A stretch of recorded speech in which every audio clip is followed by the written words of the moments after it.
Hello, everybody. Welcome to Tapped In Magazine. You know what? We're having another special edition. Real quickly, listen. Y'all know how I am. I'm always kind of clumsy, confused here. Let me just kind of get myself together here real quick for us. There we go. Okay. Let me make sure I got all my devices.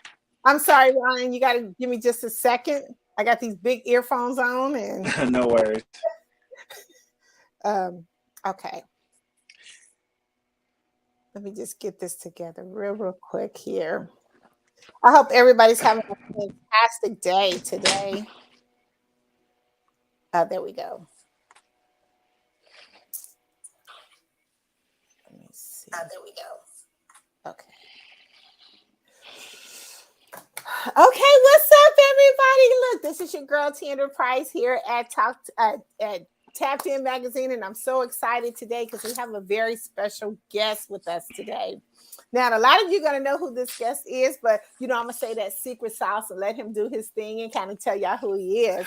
But you know what? We are gearing up for our Tapped In Men's Magazine edition, and y'all, it's going to be fire. When I say fire, it's going to be fire.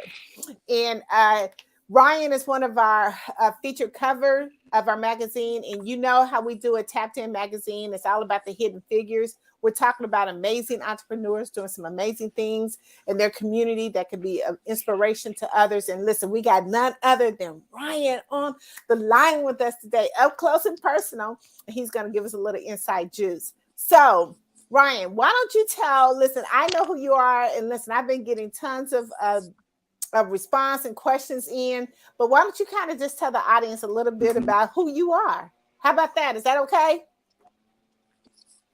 That sounds great. First of all, let me say thank you so much for having me. I want to send a big shout out to the whole Tapped In audience and family. My name is Ryan Toby. I am a singer, songwriter, music producer, and actor. And I have been in the music industry for 30 years now. I just celebrated my 30th year of being professionally in the entertainment industry. And I've been working, hold on, let me move this microphone up the way I'm in my studio. I've been doing songwriting, acting, music production since I was 14 years old. And my first claim to fame was back in 1993 in a film called Sister Act 2 with Whoopi Goldberg and Lauryn Hill. I was the young man singing Oh Happy Day. Yeah, so a lot of you may know me from that. And then after Sister Act 2, I went on to have a pretty illustrious writing career, if I must say so myself. Ghostwriting for a lot of your favorite artists, from Will Smith, Faith Evans, Mary J. Blige, to Justin Bieber, Lionel Richie, LL Cool J, Chris Brown, Usher, A. Marie, Carl Thomas, New Edition. I mean, I don't know if y'all heard of any of these people, but these are... Oh, yeah, we heard of some of them. Now, we heard of some. Look, we ain't that old. Look, we didn't heard of some of them. Yes. Look, you trying to throw some age on us. I don't know. No, I ain't trying like that. So I had the privilege to do a lot of ghostwriting for a lot of these big name artists. And then also I was in a group myself, a recording group, a trio called City High. We were signed to Wyclef Jean and Jerry Wonder's Book of Basement label that was on Interscope Records. We toured the world. We were nominated for a Grammy for our single, What Would You Do? Oh my gosh, the list just goes on. And as of lately, currently I have been working with Stacey Davis Films, Film Barrel Productions, and I was able to do a nice little cameo role in her film Another Christmas, which should be dropping, I think, this month. Yeah, so I'm super excited about that. Coming back to the forefront in front of the camera, I found a lot of success behind the scenes, and that's when people are like, "What you been doing since Sister Act?" I'm like, "Oh, you've been hearing me. It just wasn't me singing the songs, but you've been hearing me, baby." So you just didn't know. Okay, so listen. Okay, Man. listen, don't give all the secret sauce because listen, I got some questions from our Okay, audience okay, that they've been, dying to hear. okay. So listen, one of the Hmm. questions that came out, because I am a HBCU fan. Listen, both of my children went to Hmm. HBCU school. One went to Howard, one went to Spelman. Now listen, you Hmm. also went to a HBCU. What was it like, Grambling State College? Tell us a little bit I went about to, that. I did go to Grambling, but here's the thing. Here's the thing, and I need to clear this up because I get a lot of love online. A lot of people DM me and they like, Grambling Night, former Grambling Night, GSU, And here's the thing: I only went to Grambling for a semester, so I don't know if that counts.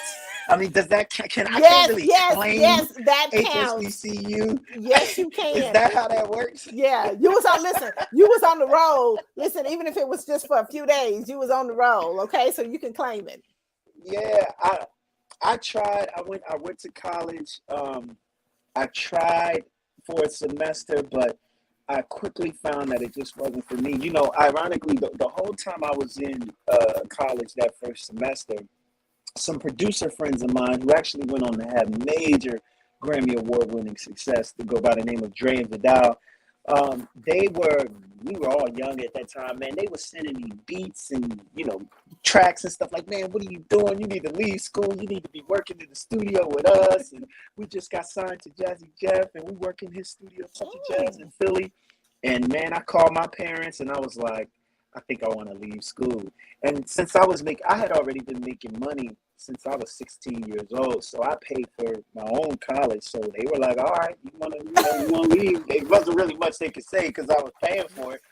And I came home and I started hanging out at Jazzy Jeff's studio. Next thing you know, he signed me to an artist deal, and I started working with all different kind of artists. Met Will Smith, worked with Will Smith through him. So it was a good move for me to drop out of school. So I don't know Okay. if I could claim Grambling if I ain't never finished. Listen, you was there for a semester, so you could claim it. Okay, wait a minute. I got some of my peeps saying that it's a little bit staticky on your end, so kind of come back a little bit. Maybe come back On a little my bit from end. the man. Yeah, Okay, yeah. Let me okay, see. well, I got my earbuds in. Is that giving you an Yeah, issue? yeah. I think so. Maybe take them out and see what we get.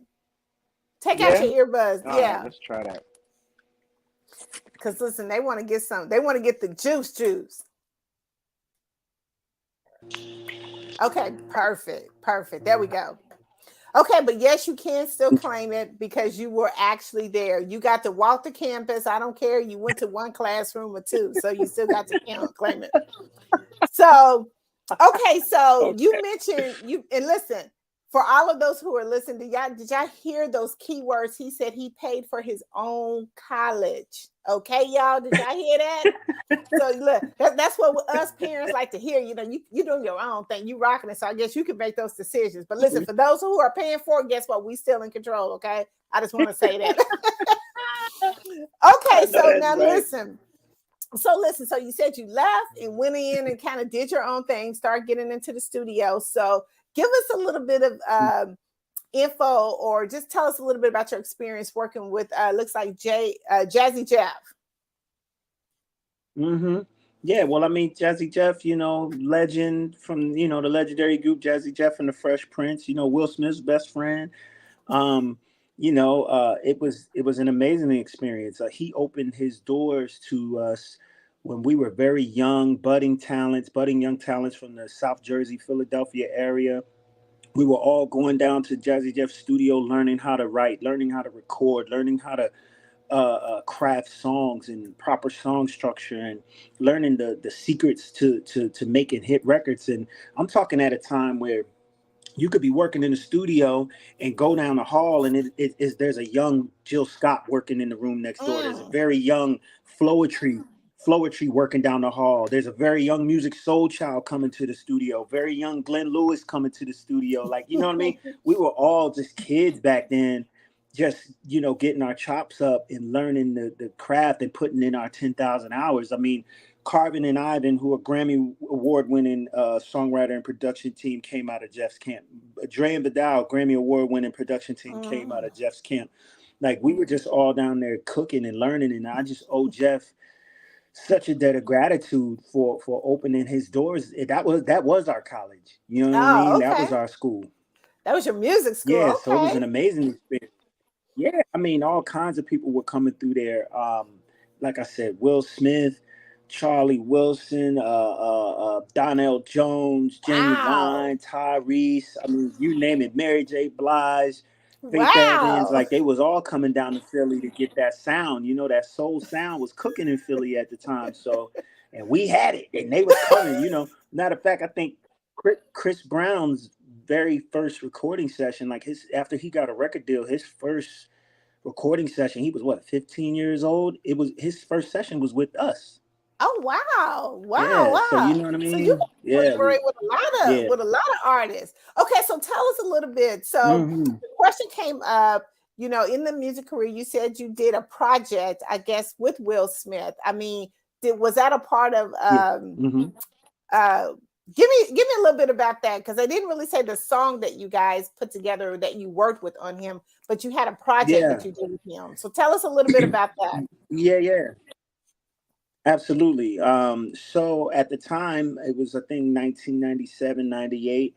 I was working down at Jazzy Jeff's studio. I was one of the artists that was signed to his production company. And we were working on an album for me to eventually, go shop me a record deal at a big label. And during that time, Will Smith, we're talking about the summer that he finished when Men in Black was big blockbuster that summer. Yes, And so yes. he had the song, Here Comes the Men in Black, like, he had that song that was a Mhm. big hit on the radio. And because of the success of that, Will was like, man, I should do a whole album. I should do a comeback album. It was going to be his Mm. first album in, I think, about 6 years or something like that. Oh wow. So he came down to, quite naturally, he came to his boy, his best friend, and was like, yo, man, what you got? You got all these young producers, young writers, all this young talent down here. Like, give me something. Let's cook up on this album of mine. So Jeff was playing him some songs from his different artists. Obviously, I was one of them. And back Mm. in those days, I was singing and rapping on my songs, which is something that wasn't Wow. even the fad to do. Like nowadays, every rapper can sing a little bit, rap a Everybody. little bit. Everybody want to be Drake. But a little fun fact: back in the late '90s, that wasn't like the cool thing. Singers were singers and rappers were rappers. And Mm. so it was actually a little challenging for me to even get a record deal, because record labels would be like, well, is he a singer or is he a The rapper? You rapper. know what I Yeah. mean? Mm-hmm. And so Jeff was playing Will some of my songs, and he was hearing. He's like, well, who is that rapping on the verse? Oh, that's the kid Ryan. And then the chorus would come on, and I'm singing the chorus. Who is that singing on the hook? That's the same kid, Ryan. So Will was like, Wow. yo, man, like, I need those songs. Like, I want that. When he started picking my songs that were supposed to be for my album, Wow. Will was falling in love with my songs, and he wanted to record them. And I never Mm. forget, Jeff called me, and I was in Connecticut. I was doing this like off Broadway play at the time, and I was staying in Connecticut doing this show. And Jeff called me and said, "Yo, man, Will came down to the studio, and I played him some of your stuff, and he wants to record some of these songs for his Mm. album." And so, we set it up, and when we set it up, I came down, we recorded the song, and Will was like, "Yo, man, you want to write another one for me?" And so I was like, "Sure." So sat there, we talked and we built, and we came up with an album. I mean, Mm. came up with a concept for the next song, and I wrote another song. And then he was like, "Yo, I'm going out to LA to go work with Warren G and Snoop Dogg. You want to come with me?" Wow. So I flew out to LA with him. And then he was like, "Yeah, I'm going to New York to work with Tone and Pope from the Trashmasters." So I flew to New York with him, and I ended up writing about 4 songs for the album, and one of those songs ended up Wow. being his big record called Miami, which ended up being a real big hit for Will Smith. Yeah, yeah, yeah. I remember. I remember. And Wow. that was all on the album called Big Willie Style, the Big Willie Style album. It had Getting Jiggy with It, Oh. Miami, Cruising, just the two of us. Yeah. Wow. Isn't that amazing how, I mean, amazing talent like you can write for, now look where they are today. I mean, like, wow. I mean, that's Yeah, amazing. That's some good stuff. Okay, so it was a blessing. listen, we kind of marking off some of these questions. Look, you're doing good. I love this interview. I ain't got to come up with a whole bunch. Okay, so tell me this. One of the questions was, what was one of your favorite songs that you have written? Wow, one of my favorites probably would be Superstar for Usher. Okay. Yeah. How was that whole That's one of experience my working favorite with ones. Usher? How was that whole experience Oh, working with that was an Usher? amazing. Yeah, working with Usher was an amazing experience. He's like one of the most phenomenal talents I've ever worked with. I mean, he's so professional. His level of execution vocally, him and as a vocalist, him as a performer. We ended up becoming really, really great friends and brothers. Over the last, sheesh, what is that? 15, 16 years, something like that. Wow. 17 years, almost 20 years. Yeah, man, it's almost 20 years now because that was in 2003 when I met him. Superstar was actually the first song that I wrote for him. That was the first song that we recorded down in Atlanta. And then from there we did Caught Up, which is another song on his Confessions album, and then we did the last song on the album, Come Follow Me. So I was able to co-write 3 songs on that album, along with Drain Vidal, who I was talking about from Jazzy Jeff's camp, and my good buddy Pooh Bear, who is a big songwriter for Justin Bieber and a bunch of other people. Wow. So that was an amazing, So amazing. Now you wrote for and worked with all these different artists. Like how do you find your inspiration? I mean, like, what's your writing process? Because like right now, my daughter, she does a little writing. Let me throw a shout out. She does a little writing, and she has a movie that she just released called Homeless Right at Home. But I mean, it takes a lot of creativity. I mean, like how does that process work for you?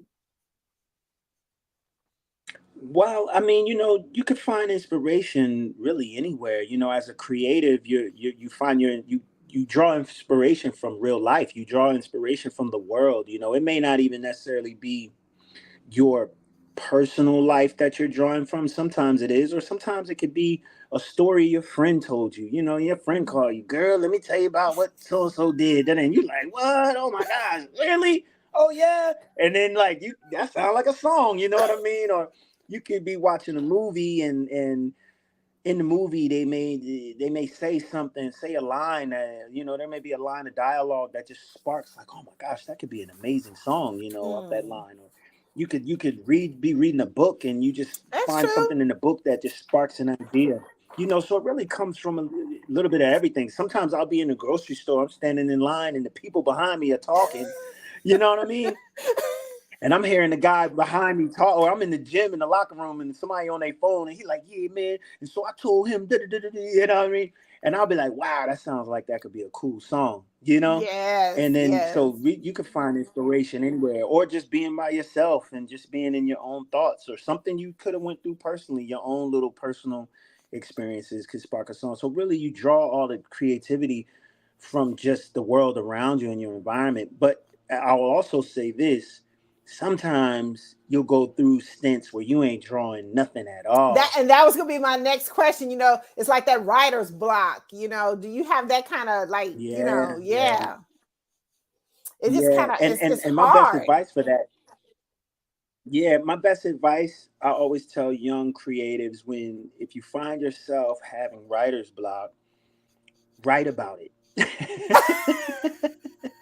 Write about having writer's block. Write about not knowing what to say. Write about being sapped of creativity. Write about feeling the block and feeling the frustration and not being able to get your thoughts out, not be able to connect with your emotions.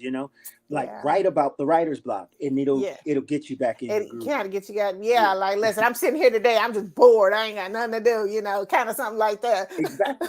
Let me make a bored up song. Exactly. Because because everybody feels it. You know what I mean? Everybody, Mhm. the average person, people living their day-to-day life, sometimes you're just not feeling it. And that's a real thing. How often you Yes. just wake up and you just not feeling it? You might go through a whole week. You may go through a whole month where it's like, yeah, I'm going through the motions of life, but I'm really not connected, or I'm really Connected. not feeling it, or I feel stagnant, or I'm feeling a little depressed. Write about that. You can help a Yeah. lot of people. And well, listen, I always say your story ain't for you, it's for somebody else. And I could totally relate to Say that, that. because even in entrepreneurship, as we're trying to, make these major impacts, I mean, it's hard. I mean, I tell people all the time, we can't Yeah, do this thing by ourselves, It's almost like, it takes a absolutely. village to raise kids. I mean, guess what? It same thing takes a village of Yeah, entrepreneurs to get us to where we're going. So, okay, so absolutely. now, so do you still write for some of these major, artists that you talk about? Absolutely. Look, you probably get all the Absolutely. inside parties and all that stuff. Listen, the next time you go, listen, think of Tapped In. Let us come on and be in the part with you. Look, we'll get on one of them amazing planes and come on fly with you. I just thought I'd throw that out there because I know I you know still that's doing right. it. I know that's right. Come on, let's do it. Okay, let me get back on track, y'all. Y'all know how I can. I got all these different devices, and everybody's saying get back on track, Tandra. Okay, I'm getting back on track. Okay, so we talked about that. So let me let's talk about the lockdown series. What was that really about? Tell our audience a little bit about that whole process that you did. Did you do something during the lockout series, or was that like the COVID-19 lockdown? Because all of us was locked down during that time. How did Yeah. your music and how was your collaboration with other artists really work during that time? Yeah, so collaboration with other artists really came to a screeching halt, like because everything got shut down. So nobody wasn't doing nothing. You feel me? So that was tricky. It was tricky for all of us. We were all stuck in the house. Quarantine was looking kind of crazy. At one point, it was looking like, oh my God, they had the curfews going on. It was looking kind of scary at one point. So I was just sitting around thinking, Ryan, what better time to put music out than right now while everybody's home stuck on their phone? Mm-hmm. So I Yeah. just wanted to I used that as inspiration to just have fun. I wanted to inspire people. I wanted to connect with my fans, and also with other creatives in my field, and just kind of get their juices flowing, to be like, look, man, if I could put out an album every week for 10 weeks straight, you could put out Wow. something, and let's just kind of keep the creativity going. And that was really my motivation. I mean, that, and just being flat out bored. I was bored sitting in the house, and I was like, I want to do something.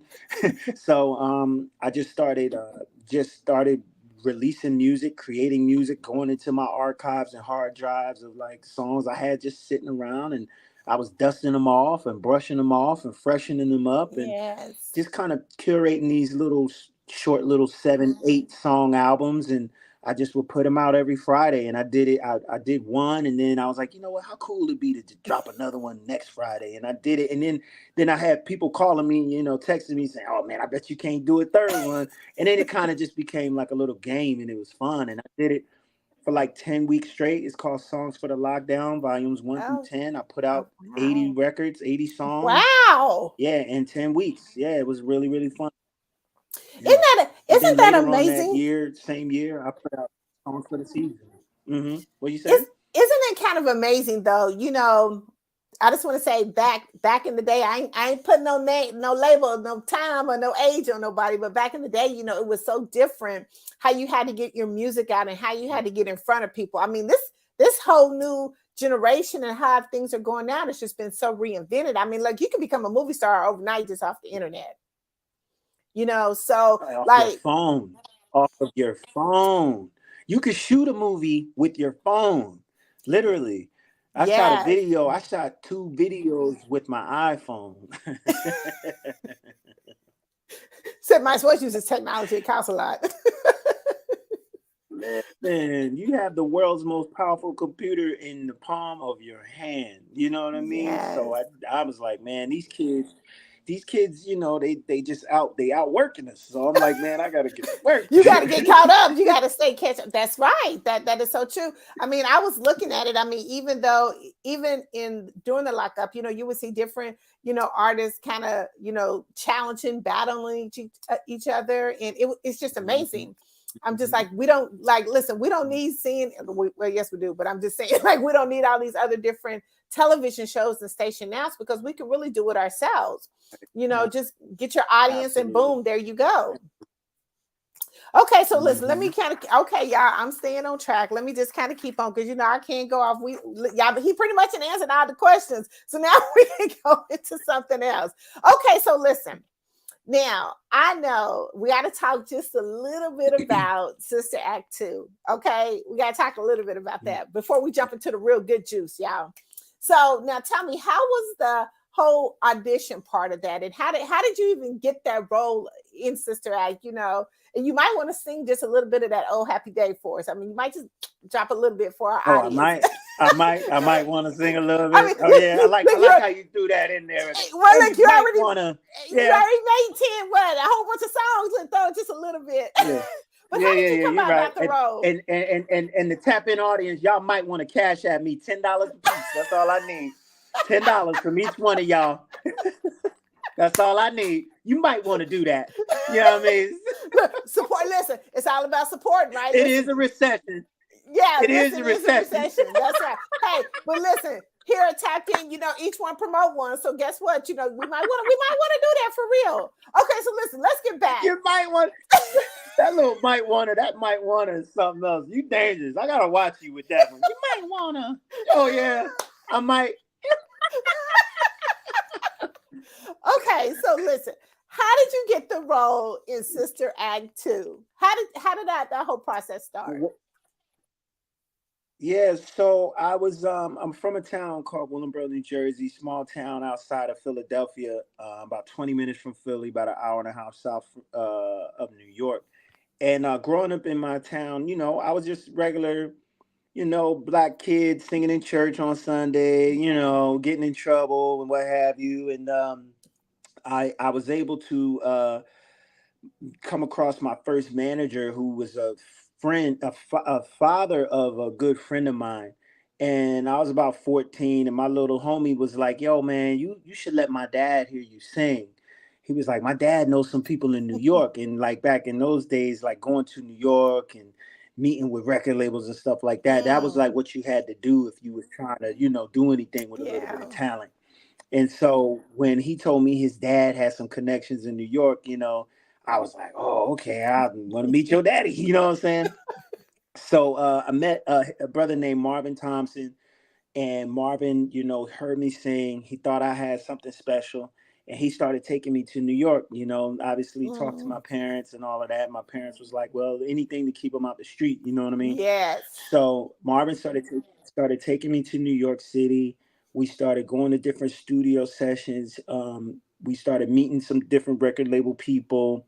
He's had me singing in different talent shows and things of that nature. I sang at the Apollo about 5 times. Wow. And was a special guest. Yeah, and was, you know, at Showtime at the Apollo and all of that. So he was we met a brother named Kenny Ortiz, who was a senior executive A&R at RCA Records at the time.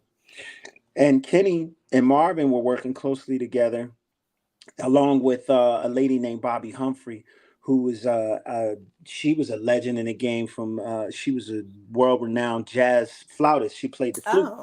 And so so Kenny, Marvin, and Bobby were working with me, and they were trying to get me signed to RCA Records. And Kenny was like, I love this kid. I want to develop him. I want to give him a deal here at RCA. He said, but I'm busy right now. I'm working on this group. I got these 3 young girls called SWV. So, you know, so he was like, he said, let me get these girls going first. You know what I mean? And then we're gonna circle back and work with Ryan. He also had some young producers that he was grooming called the Neptunes. So he was grooming these young producers and grooming this young girl group. And so in the interim, Kenny, he found out about these auditions that Disney and Touchstone were having. They were looking for young kids that could sing and dance to be a part of the choir for the film Sister Act 2. So he said, Mm. "Listen, you should go audition. You should go audition for that. You know, while I'm working with my young girl group, getting them going. You go do this audition. You know, and we'll see if we can get something Give going me with you something over to do. there while I'm Yeah. doing this over here.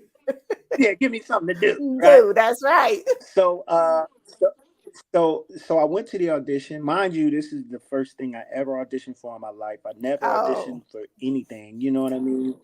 And so I went to the audition. I sang for them. I read a couple little lines. I didn't have an agent. I wasn't in the union. I didn't have none of that. I'm just I'm just a little black boy from Willowboro, New Jersey.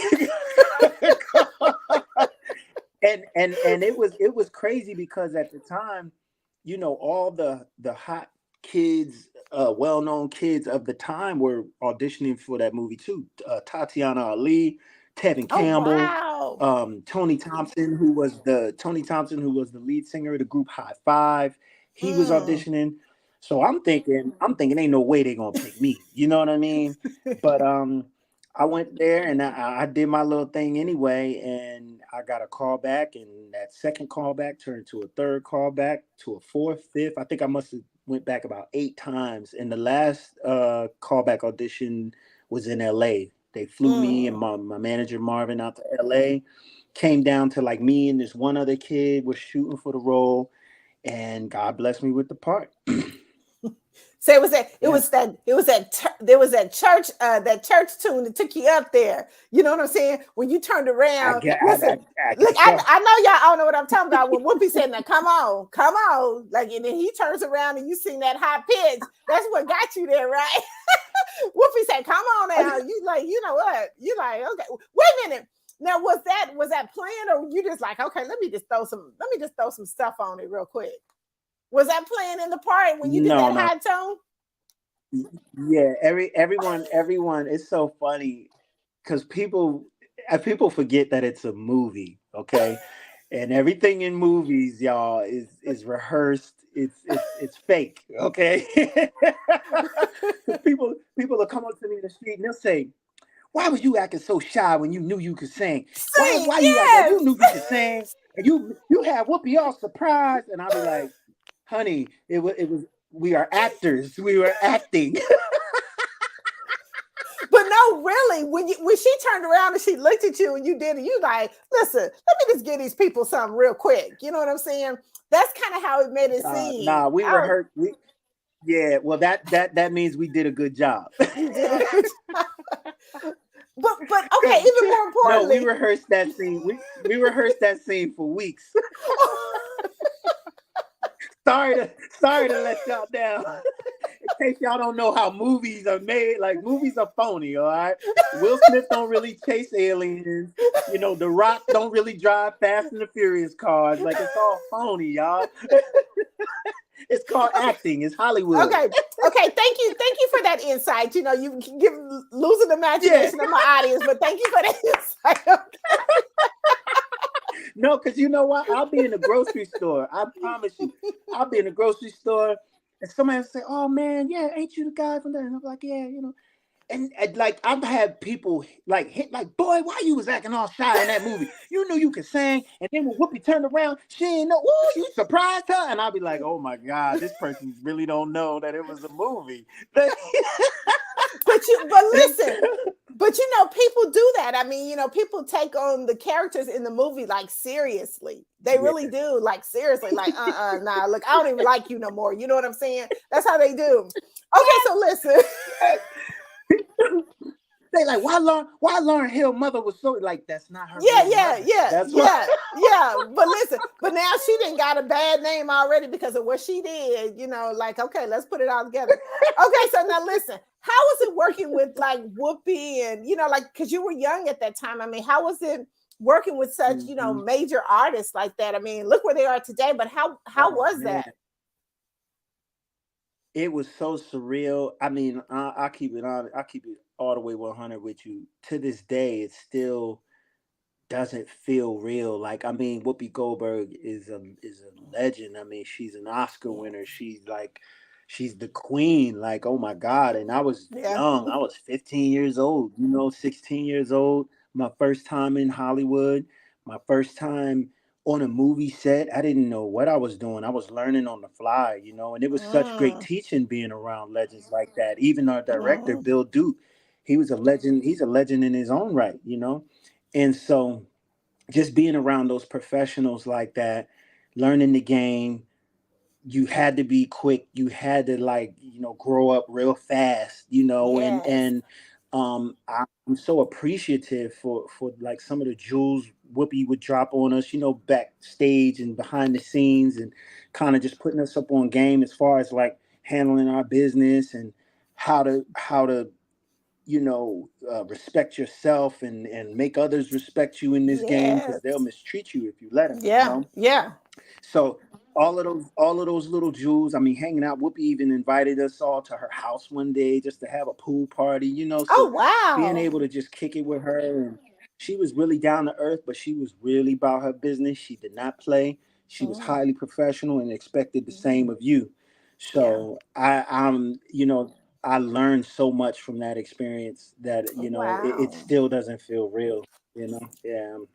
Okay, so now listen, like all movies do, they always have another sequel. So has there ever been a talk about, Sister Act 3? I mean, has there ever been a talk about Yeah. that? Yeah. Yeah, I mean, I don't know if you've been on social media, but I think it started in like in 2020, actually, during the pandemic. That's when they're like Mm. all these rumors started surfacing about them doing like a real part three, and who's going to be involved, and Tyler Perry, and all these names are getting thrown around, and Oh wow. then I saw something lately. She was on Charlemagne the God show, and she was saying that the movie is definitely gonna, be in production, and they're working Mm. on the script and all these different things. But I haven't gotten a call yet about doing any kind of cameo role or anything like that. I'm still keeping my fingers crossed. So I need y'all to, you know what It's I'm coming. saying? Keep It's y'all fingers coming. crossed too. Yeah, it's coming. Don't look. Don't worry. We Absolutely. didn't already put it in the universe. Look, Thank Tapped you. In Magazine gonna get you in there. But I Okay, and received that. when you do, give us some I credit. received it. I received. Look, put us in some credit around there, okay? Because it's okay.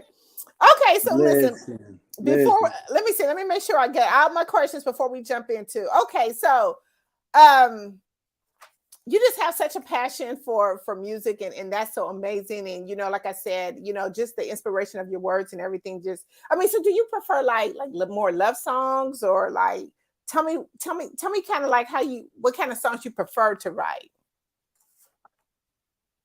I like writing the songs that make money. But I, I prefer the hits. That's what I prefer. I prefer the ones that turn into a check and a ching direct ching ching deposit ching. hitting my account every quarter. Those are the type of songs I like. The ones that end up on the charts.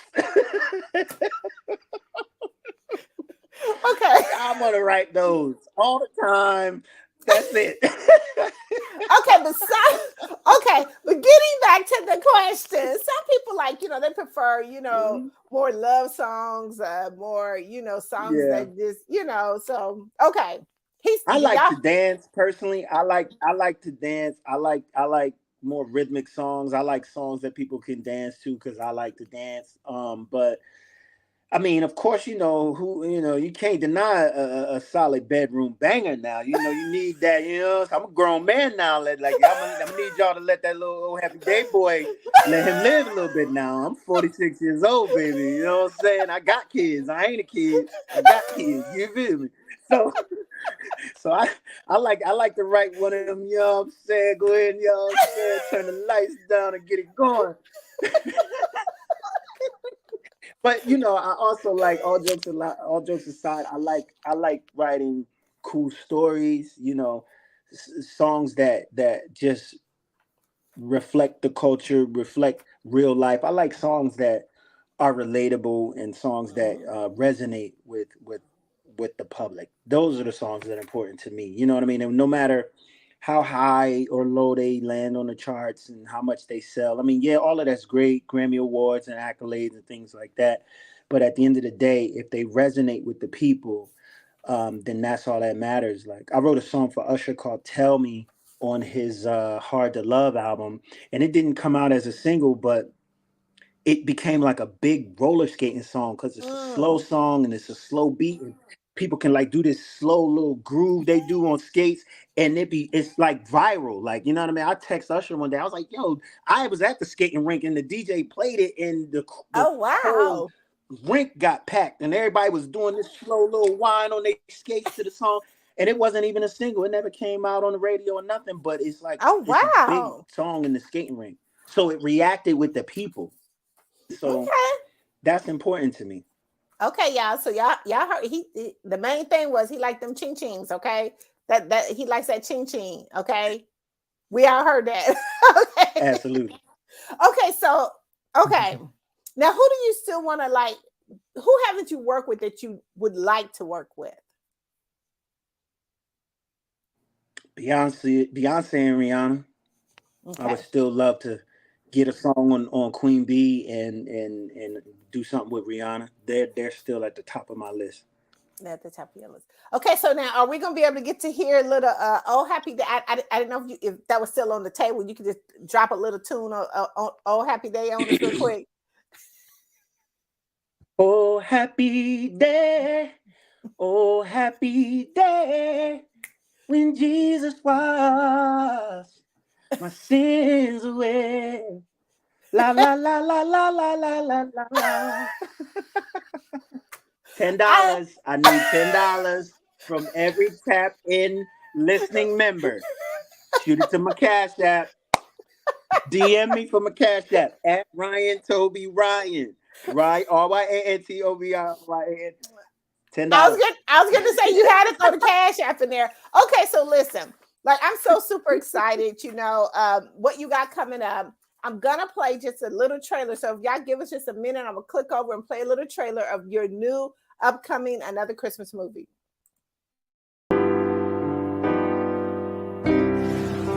Good morning. This, as you know, is the most wonderful time of the year. Merry Christmas! Yeah. You gonna make me a star, man. Women should already know their place. Listen, I heard your cousin was doing a little contest on Instagram. I need you to give him this tape for me, please. Michelle, really? Yes. A cassette tape? Yes. And Did you travel back in time to 1992 to get this? Look, you know, one of these days I'm gonna marry you on Christmas Day, right? Yeah, you say that all the time. I mean it. I got a whole plan. I was hoping that maybe we could spend the holiday together. I don't think that's a good idea. Why not? You gotta do what makes you happy. You're the only woman I want to be with. Andrew!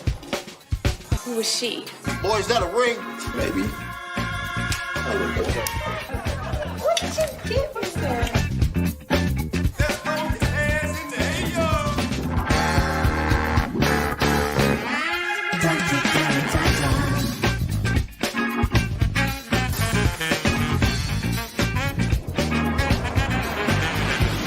I am going to help you with these lights. Wow.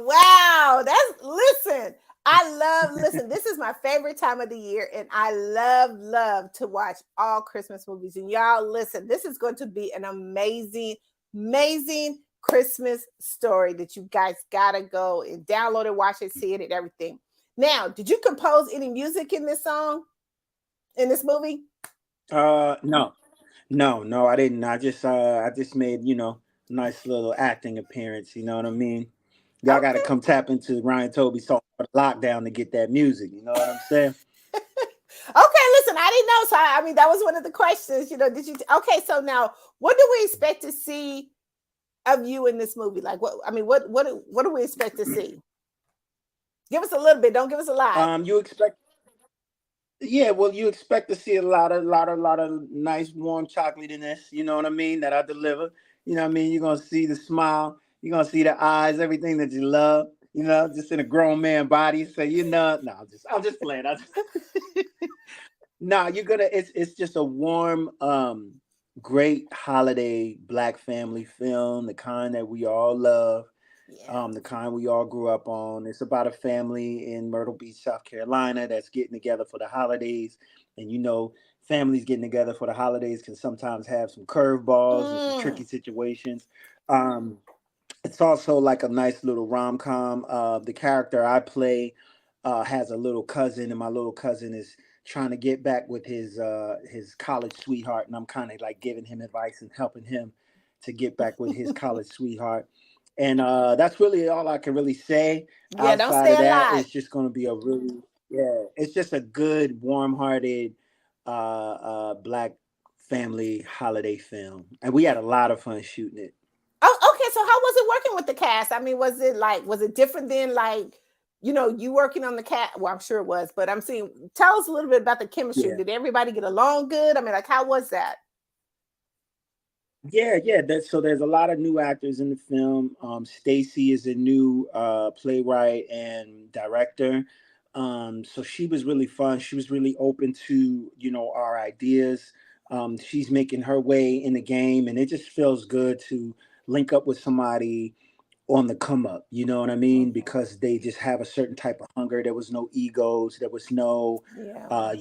this is how I do it, or my claim to fame. Nobody was a diva except me. No, I'm just kidding. Nobody was a diva. I was the OG of the crew. I will say that I was the OG of the gang as far as like acting experience. It was really fun to get back in front of the screen, in front of the camera, and just to be on set again. It was really, really fun for me. I brought my A game. The cast was everybody was hungry. Everybody was extremely professional, from the crew, the lighting guys, all the way down to the makeup artists and craft service people that were feeding us, and everything was just extremely professional and A plus. So those are the things you look for. You know what I mean? Like, how professional is it? Ghetto? Is this gonna be ghetto? Am I gonna want to leave after the second day? And it was like, no, I didn't want to leave.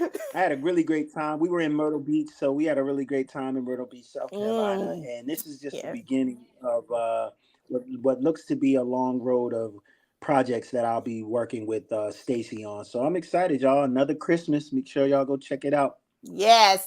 Make sure that you check it out. Okay, listen, Ryan. Listen, we didn't have an amazing time, but I want to know before we go, what's next? What's next for you?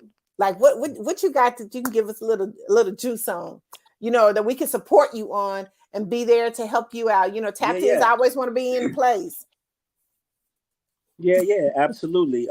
So after shooting another Christmas film, Stacy, she contacted me and she said, Ryan, I'm looking to do a sitcom, and I would love to have you, be a part of that. So she was telling me about a show she was developing, and it's called Hanging with the Taylors. It's about a young black family. It's about a young father who loses his wife to cancer, and he has two teenage boys that he's left raising. And then his older sister moves in to help him raise his teenage boys. And the plot twist is that he meets a younger woman, and he decides to marry her without telling his family. So he surprises them with the news, I got remarried.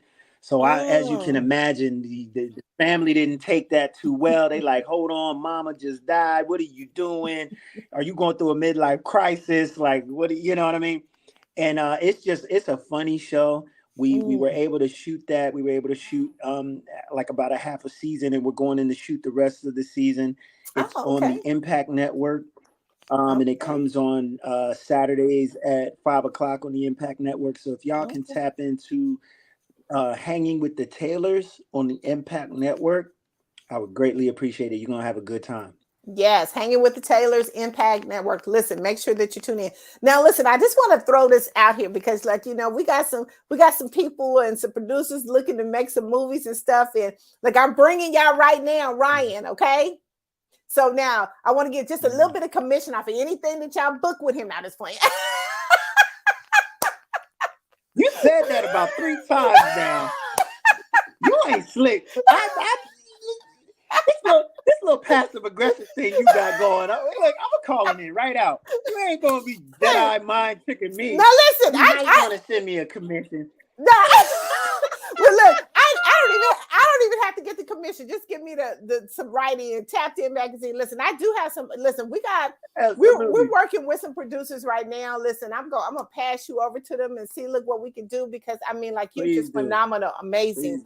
And you know, one of the things we do here in Tapped In magazine is we really try to promote you. And you know, look, it's all about each one promote one. Absolutely. Now listen, before we go, now are we gonna be seeing like a concert solo? I mean, like what you got in the music industry that we could be looking for to support you in that way as well?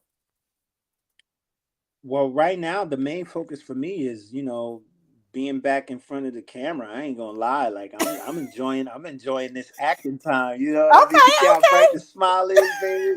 You know what I'm saying? Like I'm feeling it. Like I'm having a good time. I'm like, I don't know if I want to go back in the studio right now. I like being on set. You know what I'm saying? So, I'm just enjoying myself doing this acting thing right now. I mean, I feel like, the music, I've given that 30 years of my life. It ain't nothing for me to go back in the studio and, work on some stuff. I actually have a Christmas album that I did called Songs for the Season, which is out now. So, y'all check that out this season, this holiday season. It's called RYAN TOBY Songs for the Season. It's on every streaming platform. And I got some good, good R&B Christmas music on there. So I got that going and we'll see about getting some shows and stuff. But as of right now, we are in the process of blowing up this Hanging with the Taylor show. And just doing some more of these films. I'm just having a really good time. So okay, well listen, that's what it's all about, enjoying life and doing what we love. And when we have some amazing people that are willing to bring us in and to help us and we help them, I mean, it just makes it a win-win for everybody. Okay, y'all, listen. So this has been an amazing time with Ryan. Thank you so much. Listen, he will be featured in Tapped In magazine, our Christmas edition. It's going to be coming out December 20th. You'll get a little bit more sneak peek, interview, more information that if I did not answer all your questions, you'll get them in that article, okay? So make sure that you download. It's a digital download, so I'll make sure that you get that as well. So you can send it out. You got anything else that you want to just leave with our audience? Anybody trying to get into the industry? I mean, any words of encouragement that you want to leave with us? I mean, just hit it with us. I mean, I guess the best thing I could say is utilize the resource that you have. I can't express it enough. Like you said earlier in the interview, back in our day, it was very hard, very much harder to get into the game. The gatekeepers were different. Nowadays, you can write a song, record a song, and release a song all from your phone. If you want to start your podcast, you could do that right from your phone. You could build your audience from your own platform, from your your social media platforms, from your own YouTube page. I mean, the opportunities right now for the average person to get something going is just tremendous. And if you're not taking advantage of it, then you just don't want it. So, and I I want to say this, just be clear with what your intentions are. If you're doing something because it is your honest expression and you love to make music or you love to write, or you love journalism, and so you want to do podcasts because you love interviewing people, and and it's just what you want to give to the world. If that's your true intention, then do that. If your intention is, I'm trying to be popping, I'm trying to be famous, I don't really know how that may or may not happen for you. You know what I mean? And you got to know the difference, because a lot of times you think it's about blowing up and being famous and getting all this attention. And it's not really about that. And if you don't get that, then you're depressed. But if you're doing it because you love to do it, and you're doing it because it's just genuinely who you are, and then it's like, I can always be me. I can always do me. You understand? I may or may not always be famous. You understand? So just be clear about your intention and get out here and have some fun. Lord knows I am. Oh, yeah. I listen, y'all, he hit that. I can't end this no better way. That was so real. That was that real juice that, I'm always trying to give you, but, be passionate about what you're doing and do it for the right reasons. Don't do it for any other reason than that, because you know what? Money will come. Okay. It'll come. But you know what? You want it to come the right way. And, you know, and when we get out and we, you know, we really inspire and impact other people's lives, you know what? It comes back tenfold. So thank you so much, Ryan. I appreciate you tuning in to Tapped In Magazine. Listen, I'll make sure that you get your digital copy. And guess what? Till next time, you guys tune in to Tapped In Magazine. Have a great day. I appreciate you. Bye. Bye.